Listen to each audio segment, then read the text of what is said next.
अब्दुल बस स्टॉपवर आला. अनेक ठिकाणी उसवलेल्या स्वेटरमधून थंडी चांगलीच जाणवत होती. बस आली. बांगड्यांची पेटी आणि पिशवी सांभाळत अब्दुल बसमध्ये चढला. अगदी खिडकीजवळ बसला. पेटी अलगद उचलून त्याने आपल्या मांडीवर ठेवली. गर्दीत कुणाचा धक्का लागला तर लाल, हिरव्या, निळ्या रंगीबेरंगी बांगड्यांमध्ये मोठ्या कौतुकाने त्याने बघितले. बस सुरू होताच थंडगार वाऱ्याचा झोत अधिकच त्रासदायक वाटू लागला. म्हणजे काय तर ते थंडीचे दिवस होते. त्याने स्वेटर घातलेला होता, पण त्याचा स्वेटर फाटलेला होता, म्हणून त्याला अधिकच थंडी लागत होती. तो बसमध्ये खिडकीजवळ बसला होता. जशी बस चालू झाली, खिडकीतून वाऱ्याचे हवेचा एकदम जोरात त्याच्यावर हवा येऊ लागली आणि त्याला जास्त थंडी जाणवू लागली. अब्दुलने मफलर कानाला घट्ट बांधून घेतले. जिल्हाधिकारी कचेरीजवळ पाहून बस रिकामी झाली. म्हणजे 3-4 बस, एक स्टॉप होता जिल्हाधिकारी बस स्टॉप, त्याच्या जवळजवळ अर्धाने ऊपर बस खाली થઈ गई. तपोवनाकडे कोण जातोय कशाला, जेमतेम 5-6 उतारू राहिले बसमध्ये. तपोवनाच्या त्या गोलाकार कमानीकडे अब्दुलचे लक्ष गेले. गेल्या 6 महिन्यात केवढी फुलली आहे तिच्यावरची वेल. मागे आलो तेव्हा जेमतेम हातभर होती. अब्दुल गेटजवळ आला आणि लहान लहान मुलींनी एकदम गलका करायला सुरुवात केली. चुडीवाला आला, चुडीवाला आला. आंब्याच्या झाडाखाली असलेल्या चौकड्यावर अब्दुल बसला आणि क्षणातच सारा कामधंदा सोडून स्त्रियांची गर्दी अब्दुलच्या आजूबाजूला जमली. त्या लाल रंगाच्या मला, त्या हिरव्या मला, चुडीवाला माझ्यासाठी आरसा आणला. मागच्या वेळी मी सांगितलं होतं ना, आरसा मतलब मिरर. आणि सगळ्या ज्या बाया आहेत, सगळ्या ज्या लेडीज आहेत, एकदम आजूबाजूला जमल्या आणि सगळ्या नहीं ये लाल वाली मेरी चूड़ी है, मुझे दे दो. हरी वाली मेरे दे दो, मुझे मेरे लिए तो मिरर लाएगा. અને सब जगह क्या શું કરવા માંડ્યા, બધા એના આજુબાજુ બધા ભેગા થઈ ગયા. अब्दुलच्या आजूबाजूला गर्दीच गर्दी झाली आणि गोंधळ सुरू झाला. प्रत्येकीला प्रथम बांगड्या भरायच्या होत्या. अब्दुल एकेकीच्या हातात बांगड्या भरू लागला. त्यांना हव्या तशा, त्यांच्या मनपसंत. त्यांना बांगड्या भरणं म्हणजे एक दिव्यच. आपण अब्दुलला ती कला साधली होती. बांगड्या भरल्यानंतरचा त्यांच्या चेहऱ्यावरचा आनंद अब्दुलला लाखा मोलाचा वाटे. 2-3 तास बांगड्या भरण्याचा कार्यक्रम सुरू होता. साऱ्या तपोवनातील तो एक आनंदाचा आणि चैतन्याचा दिवस. आवाज, गडबड, गोंधळ, चेहऱ्यावरचा आनंद हे सारे वातावरण निर्माण करणारा चुडीवाला अब्दुल म्हणजे तपोवनातील स्त्रियांना, मुलींना अगदी देवदूतासारखा वाटे. वर्षातून 2दा, संक्रांतीला आणि ज्येष्ठ पौर्णिमेला तपोवनातील स्त्रिया चुडीवाल्याची आतुरतेने वाट पाहत असे आणि अब्दुललाही तो आनंद बघून विलक्षण समाधान लाभे. असेच काही दिवस गेले. एक दिवस रघु भैया आला. त्याच्या हाती पोस्टमनने दिलेले पत्र होते. अब्दुल मियाँ, तपोवन से चिठ्ठी आई है आपको. दिखाओ दिखाओ. अरे पण चिठ्ठी मराठीतून आहे. मग वाचून दाखव ना तूच. रघु भैयाने चिठ्ठी मोठ्याने वाचली. चिठ्ठीतला मजकूर ऐकून अब्दुल आणि शन्नू यांना खूपच आनंद झाला.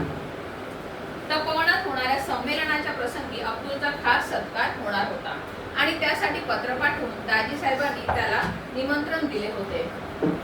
2 दिवसांनी सत्कार समारंभ होता. कधीही लाभणार नाही असे सत्काराचे भाग्य त्याच्या वाटेला आले होते. पत्र आल्यापासून तो त्याच आनंदात होता. पुन्हा पुन्हा तो स्वतःला विचारत होता, सत्कार करने एवढे मी काय केले आहे तपोवनासाठी. आणि तो खुद से खुद को पूछता रहता था, अरे मैंने ऐसा क्या किया है जो लोग मेरा इतना सत्कार कर रहे हैं, मुझे इतने बड़े कार्यक्रम में उन्हें बुलाया है. अब्दुल तपोवनात आला तेव्हा कार्यक्रम सुरू झाला होता. स्टेजच्या समोर बाजूला मांडलेल्या खुर्च्यांवर काही निमंत्रित पाहुणे मंडळी बसली होती. अब्दुलला त्यांच्याबरोबर बसायला संकोच वाटला. तो तसाच उभा राहिला. तेवढ्यात खुद्द दाजी साहेबांनीच त्याला बोलावून जवळच्या खुर्चीवर बसायला लावले. सत्कार समारंभाच्या कार्यक्रमाला सुरुवात झाली. सुरुवातीचे अध्यक्षांचे स्वागत वगैरे औपचारिक झाल्यावर दाजी साहेबांनी बोलायला सुरुवात केली. अब्दुल बघतच राहिला. 84 वर्षाचा वृद्धाचा थाटपणा, उंच सडसडीत देहश्री, तेजपुंज चेहरा, गौरवर्ण, पांढरे स्वच्छ धोतर, त्यावर बंद गळ्याचा कोट आणि डोक्याला केशरी फेटा. या वयातही आवाजातला खणखणीतपणा आणि बोलण्यातली ऐट यामुळे अब्दुल भारावून बघतच राहिला.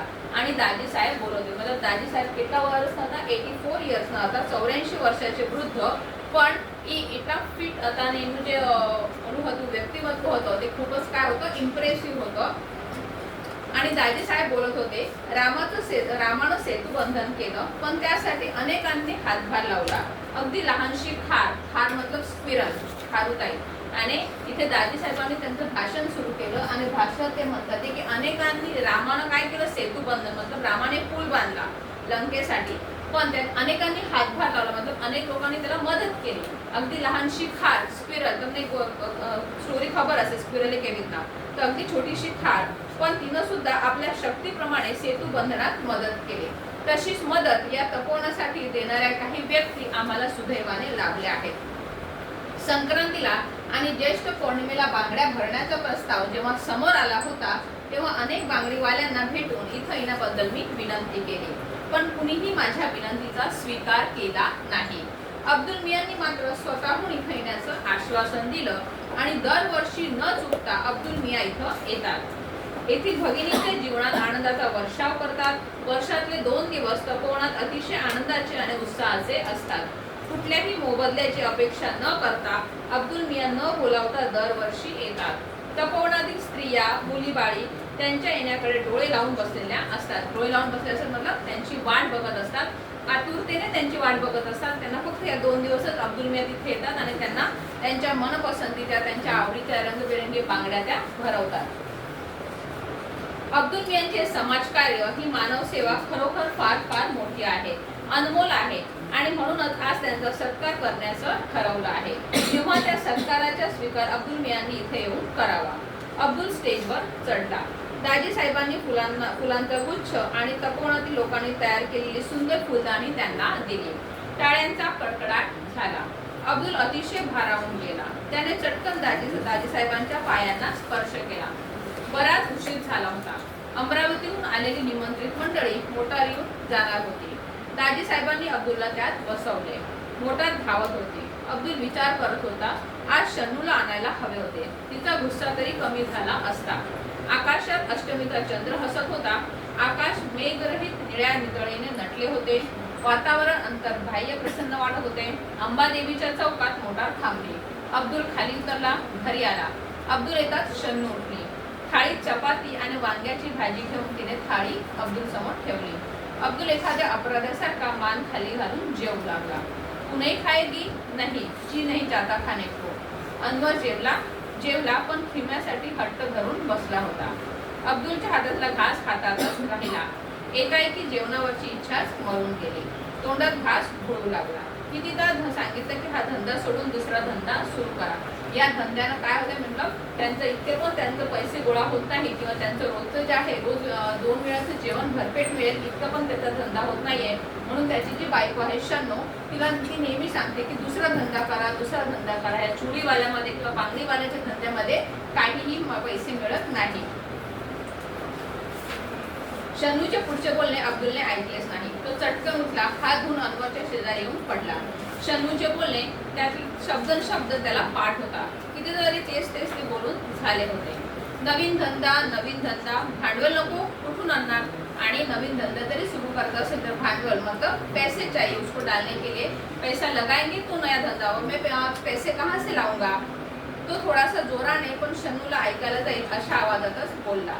पण भांडवलापेक्षाही त्याला अब्बाजांपासून चालत असलेला हा बांगड्यांचा धंदा सोडवत नव्हता. नवरात्र संपले होते, त्यात धंदा चांगला झाला. लोक आता दिवाळीच्या तयारीला लागले होते. रघु भैयाने दुकानाला रंग देण्याचे काम काढले होते. अब्दुल दुकानावर आला. त्याचा चेहरा उदास दिसत होता. रघु भैयाने त्याला आवाज दिला, क्यों आज दुकान नाही खोलता? नाही रघु भैया, हे तपोवन आता दाजी साहेबांच्या हाती राहिलं नाही हे कळलं. तेव्हापासून मन नाही लागत धंदा करायला.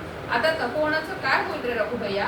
केवढी मोठी वसाहत, किती रोगी, आता त्यांची काळजी कशी घेतली जाईल? आणि आयुष्याचं मोल देऊन तनमन धनानं फुलवलेली ही कर्मभूमी सोडण्याच्या कल्पनेनं दाजी साहेबांना काय वाटलं असेल बरं? अब्दुल विलक्षण खळवा झाला. देवळातल्या पहारेकराचे 2चे टोले दिले.